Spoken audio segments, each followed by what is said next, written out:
झाड़ू रे हार्पिक पकईकी देखंतु केते काम सहज होउछि केते पैसा बंचुछि। नमस्कार संग माने जय जगन्नाथ। केमिति अछन समस्ते? आशा करछि जगन्नाथଙ୍କ दयारे समस्ते बहुत भले थिबे। संग माने छोट मोट जिंस हमकु सब बळे चिटचिटा लागे आ हमर जिंस को हम केबे नष्ट करबानी। तो चलंतु देखिबा आज रो वीडियो रे कोन सुंदर सुंदर टिप्स आपण माना पई नेकी आछि। आपण माने थरे देखि नियंतु समय काढी करी आपनकर एते सुंदर भाबरे काम होई जिवो। पैसा तो बिल्कुल बर्बाद हबनी। सब जिंस गोटे प्रकार यूज हेई जिवो। वीडियोटी आपण कोड देखछन दया करे ना सर गोल्डन प्लीज कमेंट रे जणेबे ताकि मु आपन धन्यवाद जनइबी। आपण दया करे शेयर करिवे। शेयर कले समस्त जानले समस्त उपकार हबो। प्रथम टिप्स टी संग माने चलंतु देखिबा हमर बहुत यूनिक टिप्स टे। प्रथम टिप्स होउची देखंतु एलोवेरा। एलोवेरा माने घी कुआरी। आम बाड़ी बगीचा रे घी कुआरी समस्ते रखू, किंतु ए घी कुआरी गोटे आमको एते प्रकार जिनसरु बंचई थाए, किंतु एको आमे आम आलसपणरू ही जिनसटी को केबे व्यवहार रे लगई न थाउ। तो तालो देखिबा घी कुआरी के आपण केमिति यूज कर परिबे। आ गोटे यूनिक टिप्स टे देखंतु घी कुआरी जेतेबेले आपण आनुछदी एटा नाळुआ जिनसटे ताकू आग कोन करी पानी रे बुड़ेई की रखी तार हळदिया केमिकल पानी से खसी जीवो। तापर आपण छुरी रे ताकू काटिबे, नले घी कुआरी कटी हुएनी, छुरीटा खसीबो आ भले के पल्प बाहरी पारेनी। आपण एंती चामच रे धीरे किना बाहर करिवे, देखिबे तार चोपा उडाका आराम से बाहर जीवो। गोटे साइड बाहरी गला पर आरपटा सेमती चामच रे खोली आनिबे। तापर घी कुआरी रे जो पल्प टाकू ए जो हमरो नाळुआ अंशटाकू आमे केमिति कोन करबा, किछि परिश्रम करिबेनी, ताकू काढी देबे, मिक्सी जार रे पके पेसी नेबे। पानी बिल्कुल देबेनी कारण इतरे पानी भरी के अछि। ताकू कोन करिवे जे कोनसी जिंस रे एमति देखंतु मु आइस ट्रे रे पुरेली, आपण आइस ट्रे रे कोन करिवे ताकू सब पुरेई देबे। ता भितर जे टिके टिके खदड़ खदड़ थिबो चलिबो, किंतु पानी बिल्कुल देबेनी। देखंतु मु आपण सामने रे गोटे घी कुआरी की पानी कली माने पेस्ट कली, देखंतु केते गुडा बाहरला। मोर आइस ट्रेटा ऑलमोस्ट फुल हे गेलानी, जोड़े ट्रे रही गला, गोटे की जोड़े रही गला। तो देखंतु एक मु डीप रे रखी देइथिली, डीप रे फ्रिज डीपर रे रखी देइथिली। तो एठु देखंतु आपनकर गोटे बढ़िया जिंस होई गला। आम घर बाड़ी बगीचा रे सबडी घी कुआरी अछि, किंतु हमते लगेया को ही कष्ट लागे, आनिकी काटिकी काम करिया को ही कष्ट लागे। बहुत प्रकार प्रोसेस चले, तेणु कर थरे करिके रखिदेबे। घी कुआरी खंड देबे, गाधी सारिकी मुहर टिके लगे देबे, सेला मुहर सुखी गला पर मुह को टिके भले की धोइकी पोछि देबे। मुहर गोटे क्लीननेस पळे आसीबो, मुह शाइनिंग करिवो, आपनकर कलर धीरे धीरे चमकीबो, मुहर गोटे बढ़िया मॉइस्चराइजर हे गला। ए क्यूब बहुत सहज रे आपण नेइबे, जूस करिके लेंबू टिके चिपुड़ी के जूस करि पे पारिबे, देह पाई बहुत भलो। चुट्टी रे नै गेले क्यूब्स रे टिके शैम्पू लगे देले, शैम्पू करनेले, थरे रखिले आपनकर केते प्रकार बेनिफिट मिलुची। आशा करूची छोटो टिप्स आपनको सहायता करिवो। तो चलंतु बढ़िबा नेक्स्ट आइडिया रे। नेक्स्ट आइडिया देखंतु संग माने आम घरे ए भली विभिन्न प्रकार पैकेट आम घरे थाए। देखंतु एटा गोटे छोटो पैकेट बिस्किट डबाटे लंबा हे कि अछि। मु ताको फोपड़िया पूर्व चिंता कले ताको केमिति गोटे यूज रे लगेबी आ फोपाड़ीबिनी।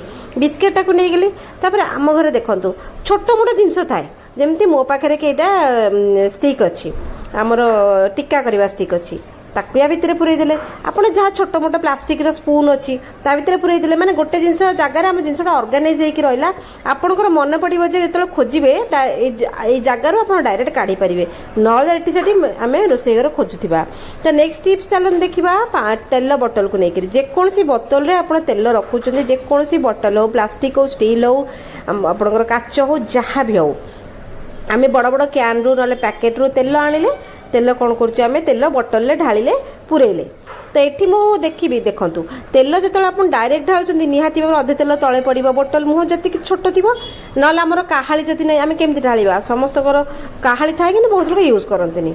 छोटो आइडियाटे एमिति जदि काठी आपण पाखरे अछि, एडा हमर टिक्का स्टिक, आपण खड़िका काठी नै परिबे, समस्त घरे अवेलेबल अछि। सफा सुतरा कर देले, भलो खड़िका भी घरे थिबो, सफा सुतरा रे यूज करथिबे। जो देखंतु काठीटा पुरै की एमिति तेरछेई की रखिबे। तापर आपण तेल ढालंतु, पैकेट तेल हो, कैन तेल हो, देखिए तेल बिल्कुल भी तले पड़े। जो बोतल रो मुह जिते छोट थाऊ, तेल ये काठी को धरिकी तलू जीव। देखो केमती मु पकाउची, ए काठी रे गोटे तार फ्लो चलला, से तलू तेल पलैब, आ बिल्कुल एपट सेपट पड़ोनी, अलिया हेनी, आपने पुणी पोछिया पड़ोनी।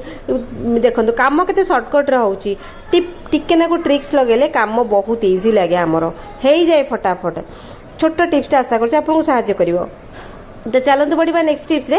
नेक्स्ट टिप्स शैम्पू को लेकिन सांग मैंने जिते शैम्पू ना एमती टंकिकिया शैम्पू आमर बाथरूम रे पड़ो, वाशिंग एरिया रे पड़ो, आम बेले बेले तार डेट टी पलि कि आम एमती आनी दी चार्टा आने गोटे दुटा यूज कले से पड़क रहा।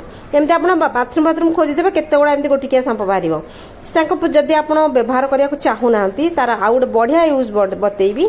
ଆପଣ ମଝିରେ ମଝିରେ କୋଟେ ପ୍ରତି ମାସରେ 2 ମାସରେ ଆପଣଙ୍କର ବାଥରୁम ସବୁ ଯେତେବେଳେ ସଫା କରୁଥିବେ ଡିପ୍ କ୍ଲିନ୍ କରୁଥିବେ ଏଇ ସବୁ ଜିନିଷ ବାହାରିବ।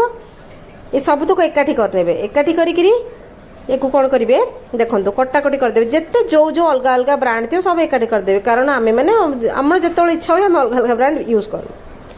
ଦେଖନ୍ତୁ ମୋ ପାଖରେ କେତେ ଜିନିଷ ଅଛି, କେତେ ପ୍ରକାର ବ୍ରାଣ୍ଡ ଅଛି। ତାକୁ କ'ଣ କଲି ସବୁ କାଢ଼ିଦେବେ। କାଢ଼ିକି ଗୋଟେ ବେଲାରେ ଆରାମସେ ପାଣି କରିବେ।